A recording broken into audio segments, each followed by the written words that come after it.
But as with all too good to be true schemes, the cracks started to show, slowly at first. The real turning point when a sharp-eyed journalist at the Boston Post decided to dig a little deeper. A simple question, where was the actual money coming from, sent ripples of doubt through investors. Soon, skepticism turned into panic and the entire illusion came crashing down. Journalists and financial experts began asking questions like how was Ponzi actually making these crazy profits? And when they crunched the numbers, well, they realized something alarming. To sustain his scheme, Ponzi would have needed hundreds of millions of these postal coupons, but they barely existed in the real world. As suspicions grew, one newspaper, the Boston Post, launched an investigation. That was the beginning of the end. Within days, investors panicked, demanding their money back.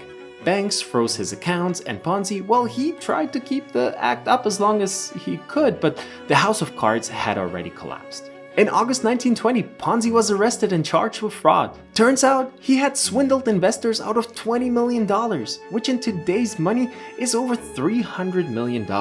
He was sentenced to prison, deported back to Italy, well, and he lived the rest of his life in disgrace. But his legacy? Oh, it lived on, evolving into more sophisticated financial scams that still deceive people today. His name became synonymous with this type of scam, which is why today we call it a Ponzi scheme.